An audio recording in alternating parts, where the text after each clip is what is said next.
डाळ व तांदूळ भिजत न घालता न वाटता कधी आंबोळी बनवले तुम्ही? तर आपण आज तांदळाच्या पिठीपासून झटपट 10 मिनिटात होणारी आंबोळी करणार आहोत. नमस्कार, मी अर्चना. अन्नपूर्णा किचन या माझ्या चॅनेलवर तुम्हा सर्वांचं स्वागत आहे. व्हिडिओ शेवटपर्यंत नक्की बघा व तुम्हाला माझा व्हिडिओ आवडला तर व्हिडिओला एक लाईक व चॅनेलला सबस्क्राईब नक्की करा. आता मी इथे 1 वाटी तांदळाचे पीठ घेतले आहे.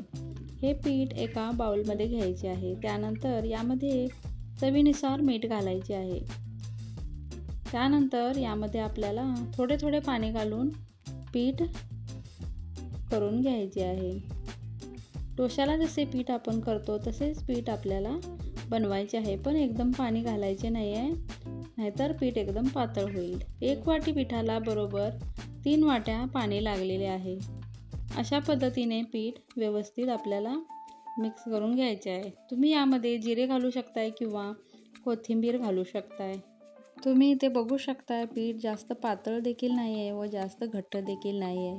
आता तव्याला कांदा लावण्यासाठी मी एका प्लेटमध्ये तेल घेतलेलं आहे व अर्धा कांदा कापून घेतलेला आहे.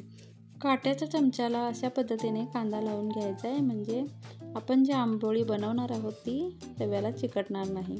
मी तवा गरम करण्यासाठी ठेवून दिलेला आहे व कांद्याच्या साहाय्याने तव्याला आपल्याला सर्वत्र तेल लावून घ्यायचे आहे, म्हणजे अगदी व्यवस्थित आपली आंबोळी उठली जाईल.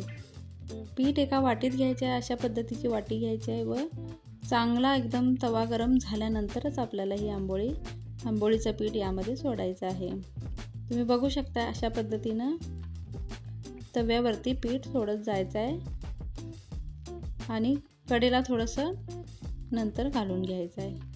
वरून सर्वत्र तेल लावून घ्यायचं आहे, म्हणजे आपली आंबोळी व्यवस्थित भाजली देखील जाईल व लवकर ती फुटण्यास मदत होईल. 10 ते 15 मिनटं अशाच पद्धतीनं भाजण्यासाठी आपल्याला ठेवून द्यायचे व चांगली भाजल्यानंतर ती परतून घ्यायची आहे. तुम्ही कडा बघू शकता, याच्या कडा अगदी मोकळ्या झालेल्या आहेत. अशा पद्धतीनं चमच्यानं मी परतून घेत आहे.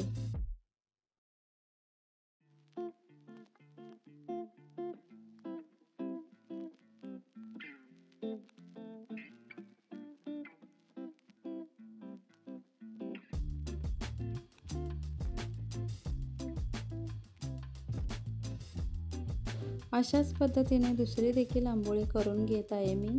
त्यात अशाच प्रकारे पुन्हा एकदा जेव्हा जेव्हा तुम्ही आंबोळीचं पीठ घालाल त्याच्या अगोदर आपल्याला कांद्याने तेल लावून घ्यायचं आहे, म्हणजे आपली आंबोळी ही अजिबात तव्याला चिकटणार नाही, व्यवस्थित अगदी ती परतली जाईल. अशा पद्धतीने तुम्ही नक्की आंबोळ्या बनवून बघा, अगदी छान लागतात. चायसोबत देखील या खायला छानच लागतात. तवा चांगला तापल्यानंतरच आपल्याला आंबोळी पीठ सोडायचं आहे, नाहीतर मग आंबोळी व्यवस्थित होणार नाही. अशा पद्धतीने साधी, सोपी आणि सिंपल रेसिपी तुम्ही नक्की ट्राय करून बघा. अगदी छान अशा आंबोळ्या तयार होतात. पुन्हा भेटूया एका नवीन रेसिपीसोबत.